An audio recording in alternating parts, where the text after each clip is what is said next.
여론조사 결과가 한국리서치에서 나온 조사 결과가 있는데 저희가 그 조사 결과를 오늘 좀 첫 번째 좀 이슈에서 다뤄보려고 준비한 게 동률이 나왔습니다. 네. 소수점짜리까지 동률이 나왔는데 그래픽은 준비가 되면 좀 띄워주십시오. 예, 동률이 나온 이 초박빙 상황 어떻게 봐야 되겠습니까? 제가 그래서 그 한국리서치에서 하시는 박사님께 여쭤봤더니 본인도 이렇게 조금 남겨놓고 이렇게 모르는 선거는 처음이라고 말씀을 하시더라고요. 근데 분명히 추세는 있죠. 그러니까 지금 윤석열 후보 쪽의 입장에서 보면 단일화를 결국 실패했던 아니면 단일화가 앞으로 된다고 하더라도 지금 이 단일화의 난맥상 이런 것들이 지지율의 정체를 좀 계속 붙잡고 있다라고 보여지고요. 이재명 후보가 어쨌건 통합 정치를 던지고 정치 개혁을 던졌는데 이거 초반엔 파장이 좀 없다가 저 여론조사 결과에 반영은 안 됐습니다만 어제 이제 의총까지 거치면서 조금씩 수면 위로 올라오면서 광폭 행보를 하는 것들이 단일화 대비가 되면서 좀 득점을 하고 있다라고 생각을 하거든요. 그래서 막판까지 완전히 붙어 있는 그림이 되는데 제가 생각하는 남아있는 변수는 조직력입니다. 근데 이제 조직력 측면에서 민주당이 시구의원들, 도의원들, 소위 말하는 전쟁으로 따지면 보병 부대를 많이 갖고 있는 것이 마지막에 여론조사상에는 드러나지 않는 이 조직표 확보에 좀 도움을 주지 않을까라고 좀 판단이 되네요. 예. 네, 뭐 저하고는 조금 시각이 다르긴 한데요. 그러니까 윤석열 후보가 한때 한 40% 중반대까지 나온 그런 여론조사 결과도 있지 않았습니까? 근데 그게 이제 다 빠졌죠. 왜 빠졌느냐 하는 건데 단일화에 대한 기대감 때문에 사실은 좀 그게 반영이 돼서 지지율이 올랐다가 그 단일화가 거의 이제 무산 상황으로 이제 가기 때문에 그것이 이제 도로 빠진 상태다. 이렇게 지금 보여지고요. 이재명 후보는 사실은 뭐 기존에도 계속 이런 정도는 나왔죠. 그래서 지지층이 이미 다 결집한 상태에서 40% 박스권을 지금 계속 유지하고 있는 그런 그 상황인 것으로 이렇게 일단 보이고요. 이 추세가 지금 이제 어떻게 될지는 모르겠는데 뭐 단일화가 역시 실패함에 따라서 뭐 실망 매물이 추가로 좀 더 나올 가능성이 좀 더 있지 않을까 이렇게 생각을 하고 그거를 이제 어떻게 만회를 할 것인가가 윤석열 후보로서는 앞으로 향후 최대 뭐 관건이 아닐까 이렇게 생각을 합니다. 예, 어제 윤석열 후보가 기자회견을 열었죠. 야권 단일화 협상이 결렬됐다라고 이야기를 하면서 최종 합의 직전에 안철수 후보 측이 결렬을 통보했다라고 그 배경을 밝히기도 했습니다. 그러면서 이달 초까지 단일화 협상 그 과정을 또 공개를 해서 굉장히 이례적이다라는 평가를 받았는데 일단 이 기자회견은 어떻게 보셨는지요? 가히 녹취록 대선이라고 할 만합니다. 모든 것이 다 녹취를 통해서 공개가 되고 서로 간에 이렇게 자세한 정보들을 날짜별로 시간별로 누구하고 협상했는지까지 공개했던 전례를 제가 알지 못합니다. 안 됐으면 잘 안 됐습니다라고 하고 뭐 어쩔 수 없죠라고 하고 넘어가야 되는데 이거를 대선 후보가 직접 나와서 이야기를 하고 상대방에게 정확히 손가락을 가리킨 거잖아요. 그에 이어서 권영세 본부장 나와서 이야기를 한 다음에 심지어 문건까지 배포를 하면서 이렇게 잘못됐다는 점을 지적하는 것이 글쎄요. 지금 중도층들이 보기엔 아우 그러면 저건 안철수 후보가 잘못한 거네. 그러니까 난 윤석열을 찍어야 되겠나라고 생각하게 만들겠느냐라고 놓고 보면 지금 대선 후보를 뽑고 있는 것이지 않습니까? 리더십이라는 측면에서 봤을 때 지금에 있어서 책임을 안철수 후보에게 돌리는 것이 국민의힘에게 유리한 것이 없을 거라고 보고요. 그리고 단일화라는 것 지금까지 잘 안 되었던 것이 주로 안철수 후보가 이전 선거를 쭉 보면 안철수 후보에게 상당한 책임이 있었기 때문에 국민들이 그 부분에 대해서는 그런 짐작들 다 하고 있었던 것이거든요. 좀 더 대승적으로 했으면 좋지 않았을까. 아니면 차라리 이제 와서 생각해보면 이준석 대표가 했던 방식으로 처음부터 끝까지 시종일관 단일화가 안 된다는 입장으로 나가서 세를 결집하는 쪽이 좀 더 낫지 않았을까라는 그런 뭐 사후 판단이 좀 듭니다. 단일화 이 결렬의 책임, 윤석열 후보의 손가락 끝은 국민의당을 정확히 겨냥했습니다. 국민의당 목소리를 듣고 올 텐데 권은희 원내대표 강하게 반박을 했습니다. 듣고 오시죠. 단일화와 관련된 것이 협상이라고 하는 테이블이 있을 수가 없는 것이 이 단일화와 관련해서 안철수 후보의 입장이 국민들께 제안드리는 형식으로 명백하게 제안이 되지 않습니까? 그렇죠. 경선을 통한 단일화 방식, 그러한 제안을 했었고요. 어제 이제 최종적으로 윤석열 후보의 입장까지 확인이 됐지만 그간에 쭉 국민의힘의 인사들의 언사는 단일화라는 이름으로 안철수 후보의 사퇴에 대한 일방적인 요구였습니다. 네, 윤석열 후보와 국민의힘의 주장은 단일화 특사 같은 전권 대리인을 통해서 협상을 진행했고 그 과정에 여러 가지 조건들이 오갔는데 갑작스럽게 이렇게 결렬이 됐다라고 얘기를 하고 있고 들으신 것처럼 국민의당에서는 그런 사실 자체에 대해서 좀 부인을 하고 있습니다. 너무 앞뒤가 안 맞다 보니까 도대체 어디서부터 어떤 시선으로 접근해야 될지 혼돈스러운 분들 많으실 것 같습니다. 네, 그러니까 협상 자체에 대해서도 지금 양쪽의 시각차가 너무 극명한 거죠. 근데 뭐 여러 가지 원인이 있다라고 저는 보는데 기본적으로 뭐 윤석열 후보 측은 여전히 윤핵관 리스크가 좀 작용하는 것 같고 그와 동시에 윤석열 후보가 역시 정치 초보자라고 하는 티를 좀 많이 내고 있다라고 저는 생각을 해요. 그러니까 실무 단위에서 뭐 여러 가지 이제 뭐 별 얘기가 다 오가죠. 이제 그런데 그런 것을 후보자가 나서서 굳이 뭐 이렇게까지 이야기할 필요가 있었는가? 제가 네. 보기에는 선대본부장 정도가 이런 내용을 이야기를 했어야 정상이 아닌가 싶어요. 후보자는 어저께 결론도 보니까 그래도 계속 뭐 기다리겠다라고 좀 이야기를 했는데 네. 그렇다라고 한다면 말을 아끼는 편이 훨씬 더 나은 것이고 설령 최종적으로 뭐 책임을 안철수 후보 쪽으로 떠넘기더라도 후보자는 이 대목에서 좀 침묵하는 편이 차라리 나았다라고 저는 생각을 합니다. 그런 부분이 역시 좀 이제 정치력이 부족하다는 것을 좀 보여주는 한 대목인 것 같고, 자 반면에 그럼 뭐 안철수 후보 측은 뭐 제대로 응했는가? 이 중차대한 국면에서 협상이 진행되는데, 근데 가서 그냥 얘기만 들어보는 정도로 생각했다라고 말하는 것도 사실은 어불성설이죠. 지금 그렇게 편안하게 상대가 뭐 얘기하는지 그냥 들어는 보자. 라고 만약에 협상장에 들어갔다라고 한다면 그것 또한 여전히 아마추어적이다라는 걸 지금 이야기하는 것밖에 안 된다는 거죠.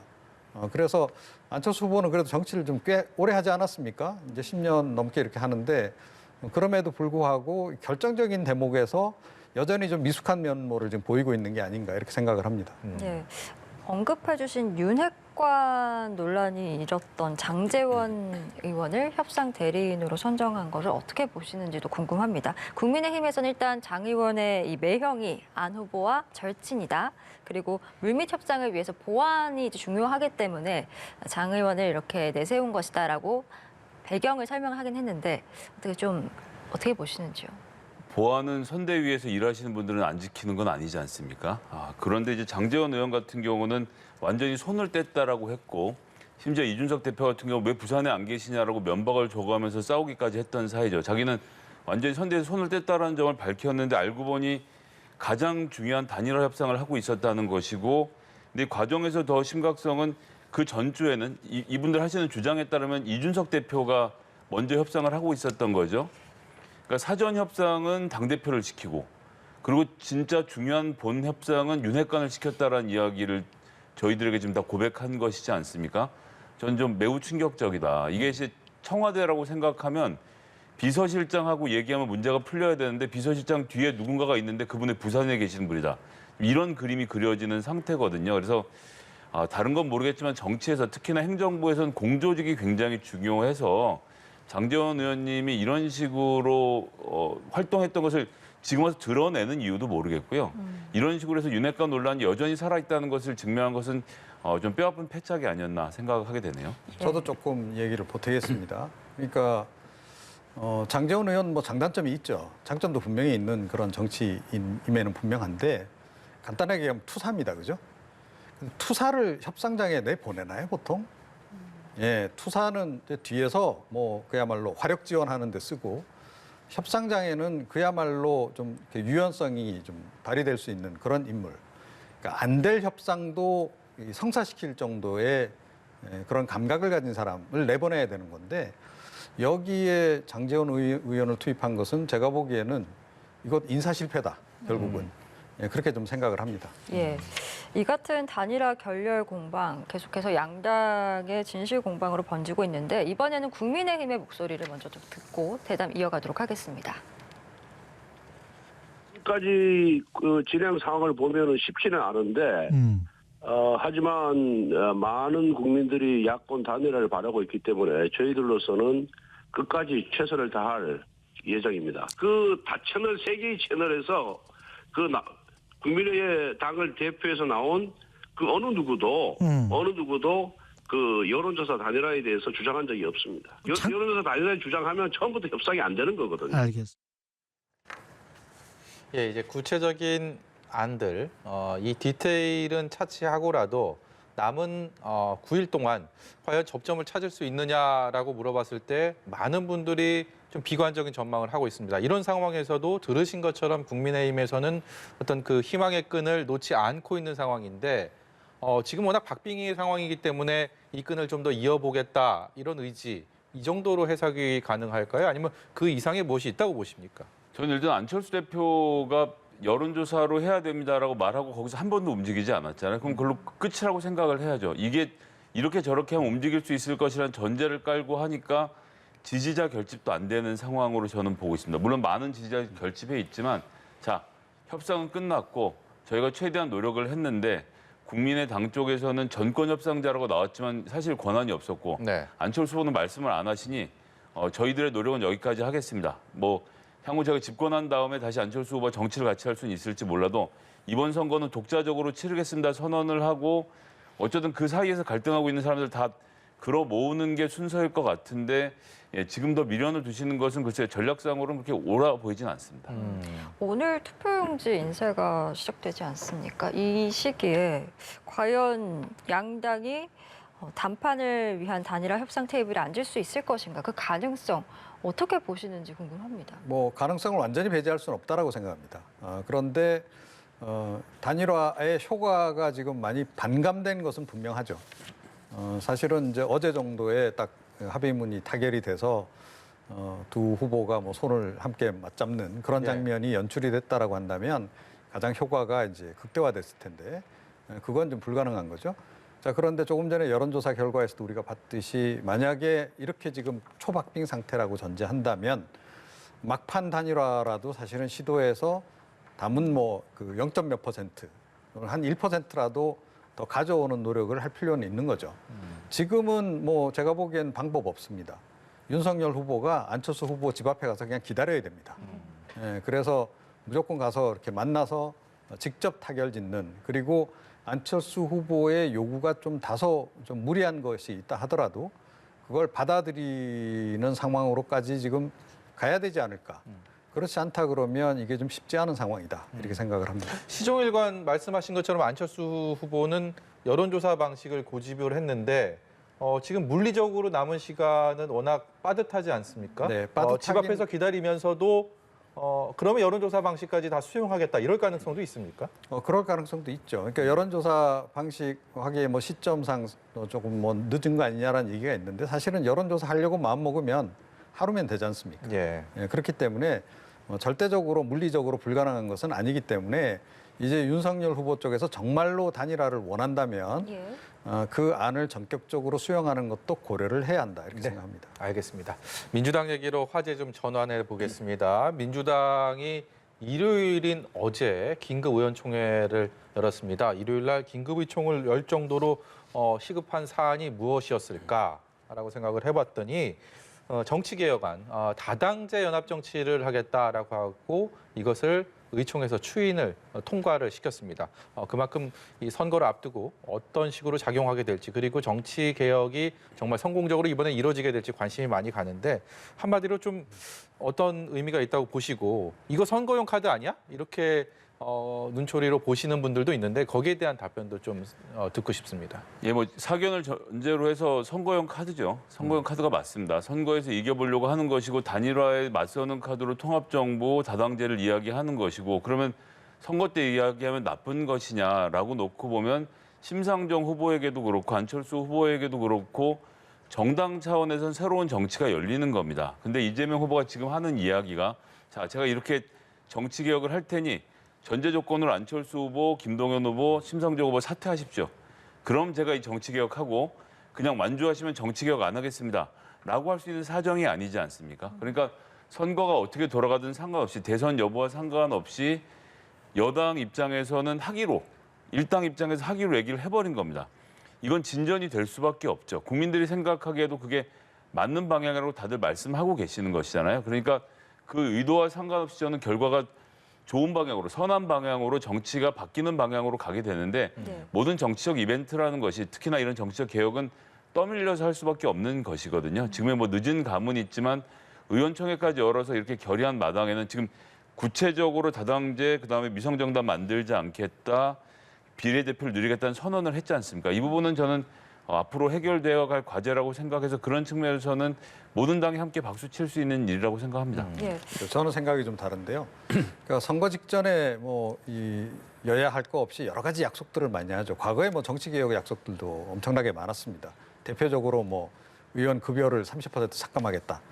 지켜졌나요? 그것도 여러 차례 했는데 한 번도 안 지켜졌거든요. 그래서 이번에 만약에 이 제안이 진정성이 있으려면 선거법 개정하면 됩니다. 예. 그리고 뭐 지금 여당 가지고 있는 의석수만으로 충분히 이게 통과가 가능하잖아요. 자, 그래서 비례위성정당 절대금지 조항을 집어넣으면 되는데 그렇게 안 하고 지금 당론을 채택을 했단 말이에요. 선거법을 만들어 놓고도 편법으로 비례위성정당을 만든 전례가 있는데 이런 정도의 결의 이런 약속 정도를 과연 국민들이 신뢰할 수 있겠느냐는 거죠. 예. 법보다 훨씬 규정력이 떨어지잖아요. 구속력이 떨어진다는 거죠. 그래서 민주당이 정말로 통합 정부에 대한 의지가 강하다면 지금 곧바로 발의해서 선거법 개정해라. 이 대선 전이라도. 그러면 아마 국민들 또는 다른 소수 정당들이 조금 어떻게 보면 신뢰성을 좀 인정하려 들 것이다. 저는 그렇게 생각합니다. 예. 민주당 입장에서는 선제적으로 던진 어떻게 보면 키워드이기 때문에 이슈 키우기에 이제 노력을 하고 있는 상황인데 이른바 여권 빅테트로 그러니까 윤석열 후보를 제외한 안철수, 심상정, 김동연 후보를 힘을 모으자는 이 구상이 과연 실현 가능한 것인가? 그 부분에 대해서도 어떻게 좀 보시는지도 궁금합니다. 네. 그러니까 실현 가능성이 좀 떨어진다는 거죠. 역시. 그리고 정말로 통합정부에 대한 그 열의가 강했다라고 한다면 국민의힘은 왜 빼나요? 통합정부라면서요. 예, 그러면 여야 다 넘어서 협치. 그야말로 문재인 정부에서도 뭐 말은 많이 했지만 성사가 한 번도 된 바가 없는 협치를 완성을 하겠다는 건데 자, 그러면 그런 정도까지 가려면 국민의힘도 나중에 대선 끝나고 나서 우리가 참여시키겠다. 같이 하자.